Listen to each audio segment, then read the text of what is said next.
ناظرین، اگر کسی سے پوچھا جائے کہ لیبیا کی تاریخ کی عظیم ترین شخصیت کون ہے تو ایک ہی جواب ملے گا: مولانا عمر مختار۔ وہ شخصیت جس نے کہا تھا کہ جیسے میرے نام میں کوئی زیر نہیں، ویسے ہی میں دشمنان اسلام کے سامنے کبھی زیر نہیں ہو سکتا۔ ناظرین، عمر مختار کو صحرا کا شیر بھی کہا جاتا ہے۔ انہوں نے اٹلی کے خلاف لیبیا کی آزادی کی جنگ لڑی۔ اٹلی نے 1911 میں لیبیا پر قبضہ کیا جب لیبیا سلطنت عثمانیہ کا حصہ تھا۔ انہوں نے 20 برس تک اپنے ملک کو اٹلی کے غاصبانہ قبضے سے آزاد کروانے کے لیے مسلسل جد و جہد کی۔ تاریخ نے ثابت کیا کہ عمر مختار جیسے حریت پسند کم ہی پیدا ہوتے ہیں۔ ناظرین، آج کی ویڈیو میں ہم آپ کو مولانا عمر مختار کے حالات زندگی کے بارے میں بتائیں گے کہ وہ کون تھے اور ان کا لیبیا کی آزادی میں کیا کردار ہے۔ جب 70 سال کے بوڑھے عمر مختار کو جج نے سرعام پھانسی دینے کا حکم دیا تو اس وقت انہوں نے کیا کہا تھا اور ان کو سرعام پھانسی پر کیوں لٹکایا گیا؟ ویڈیو میں آگے بڑھنے سے پہلے اگر آپ ہمارے چینل پر نئے ہیں تو برائے مہربانی ہمارا چینل info@adil سبسکرائب کریں، جہاں آپ کو بالخصوص اسلامک ہسٹری اور بالعموم دنیا بھر کی منفرد معلومات پر مبنی ویڈیوز ملتی رہیں گی۔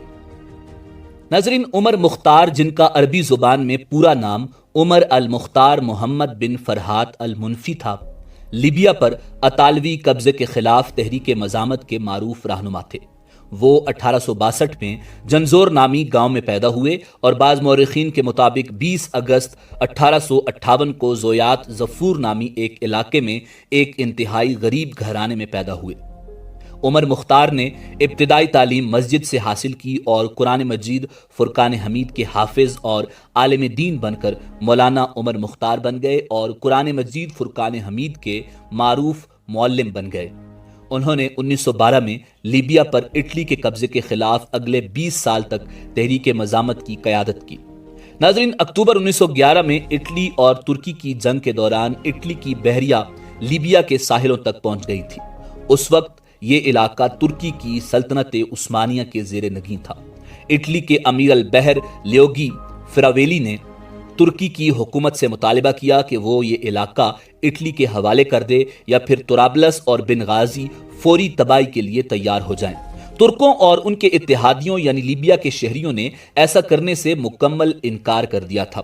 اس پر اٹلی نے ان شہروں پر 3 دن تک بمباری کی اور پھر اعلان کیا کہ طرابلس کے لوگ اٹلی کے ساتھ ہیں۔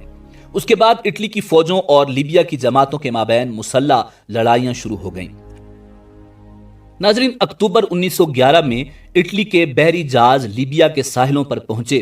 اطالوی بیڑے کے سربراہ فراویلی نے مطالبہ کیا کہ لیبیا ہتھیار ڈال دے، بصورت دیگر شہر مکمل تباہ کر دیا جائے گا۔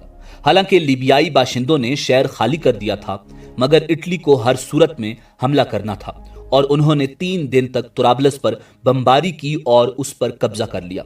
ناظرین، یہیں سے اطالوی قابضوں اور مولانا عمر مختار کی زیر قیادت لیبیائی فوجوں کے درمیان جنگوں کا سلسلہ شروع ہو گیا۔ عمر مختار، جو معلم قرآن تھے، صحرائی علاقوں سے بخوبی واقف تھے اور وہاں لڑنے کی حکمت عملیوں کو بھی خوب سمجھتے تھے۔ انہوں نے علاقائی جغرافیہ کے بارے میں اپنی معلومات کا اطالوی فوجوں کے خلاف بھرپور استعمال کیا۔ وہ اکثر و بیشتر چھوٹی ٹولیوں میں اطالویوں پر حملہ کرتے اور پھر صحرائی علاقے میں غائب ہو جاتے۔ ان کی فوج چوکیوں اور فوجی قافلوں کو نشانہ بناتی اور رسد اور مواصلات کی گزرگاہوں کو کاٹتی۔ عمر مختار کی زیر قیادت مزاحمتی تحریک کو کمزور کرنے کے لیے اطالویوں نے نئی چال چلی اور مردوں، عورتوں اور بچوں کو عقوبت گاہوں میں بند کر دیا۔ ان عقوبت گاہوں کا مقصد یہ تھا کہ مزید لیبیائی باشندوں کو عمر مختار کی مزاحمتی تحریک میں شامل ہونے سے روکا جائے۔ ان کیمپوں میں تقریباً 1,25,000 باشندے قید تھے، جن میں سے 2/3 شہید ہو گئے۔ ناظرین، اتنی بڑی تعداد میں لوگوں کو قید کرنے کے باوجود عمر مختار کی تحریک رکی نہیں، بلکہ انہوں نے اپنے ملک اور عوام کی آزادی کے لیے مسلح جد و جہد جاری رکھی۔ ناظرین، عمر مختار کی 20 سالہ جد و جہد اس وقت خاتمے کو پہنچی جب وہ ایک جنگ میں زخمی ہو کر اطالویوں کے ہاتھوں گرفتار ہو گئے۔ انہوں نے 20 برس میں عیسائیوں کے خلاف تقریباً 100 سے زیادہ جنگیں لڑی۔ خود عیسائیوں کا کہنا ہے کہ ایسا جنگجو اور باصلاحیت کمانڈر پہلے نہیں دیکھا۔ مگر باہر سے کسی مسلمان ملک سے امداد نہ مل سکی اور وہ جبل اصغر میں محصور ہو کر رہ گئے۔ آخری مارکہ میں ان کے ساتھ صرف 20 یا 25 سپاہی رہ گئے تھے اور وہ بھی ایک ایک کر کے شہید ہو گئے۔ مولانا عمر مختار آخری گولی تک برابر لڑتے رہے۔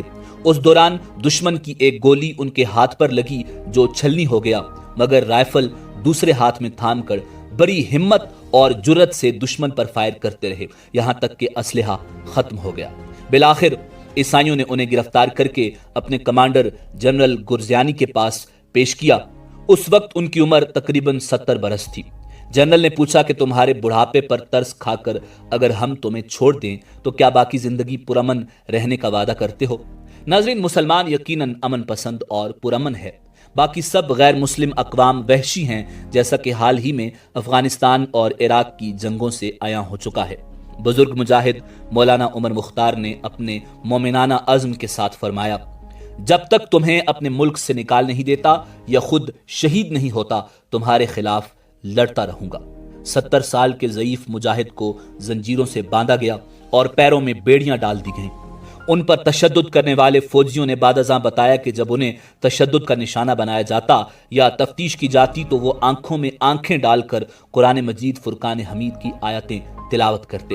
ان پر اٹلی کی قائم کردہ ایک فوجی عدالت میں مقدمہ چلایا گیا اور سزائے موت سنا دی گئی۔ ناظرین، مورخین اور دانشور ان پر عائد مقدمے اور عدالت کی غیر جانبداری کو شکوک کی نگاہ سے دیکھتے ہیں۔ ان سے جب آخری خواہش پوچھی گئی تو انہوں نے ان للہ و انا الیہ راجعون پڑھا۔ انہیں 16 ستمبر 1931 کو سرعام پھانسی دے دی گئی، کیونکہ اطالوی عدالت کا حکم تھا کہ عمر مختار کو پیروکاروں کے سامنے سرعام سزائے موت دی جائے۔ ناظرین، آج کل عمر مختار کی تصویر لیبیا کے 10 دینار کے نوٹ پر چھپی ہوئی ہے، جبکہ دنیا کی سب سے بڑی فلم انڈسٹری ہالی ووڈ نے 1981 میں ان کی زندگی پر ایک film the lion of desert یعنی صحرا کا شیر بنائی۔ اس فلم کے ڈائریکٹر مصطفیٰ القاد تھے۔ فلم میں عمر مختار کا کردار اینتھونی کوئن نے ادا کیا۔ ناظرین، علامہ محمد اقبال نے طرابلس کے ایسے ہی شہداء کے لیے حضور اکرم صلی اللہ علیہ وآلہ وسلم کی بارگاہ میں عرض کیا تھا، جھلکتی ہے تیری امت کی آبرو اس میں، طرابلس کے شہیدوں کا ہے لہو اس میں۔ مولانا عمر مختار جیسے عظیم مجاہدین اسلام کے لیے کسی نے کیا خوب کہا، ہری ہے شاخ تمنا ابھی جلی تو نہیں، عشق کی آگ ہے دل میں ابھی بجھی تو نہیں، جفا کی تیغ سے گردن وفا شاروں کی، کٹی ہے برسر میدان مگر جھکی تو نہیں۔ ناظرین، امید ہے کہ آپ کو ہماری ویڈیو پسند آئی ہوگی۔ ملتے ہیں بہت جلد ایک نئی تاریخی اور معلوماتی ویڈیو کے ساتھ۔ دیکھتے رہیے info@adil۔ اللہ رب العزت آپ کا حامی و ناصر ہو۔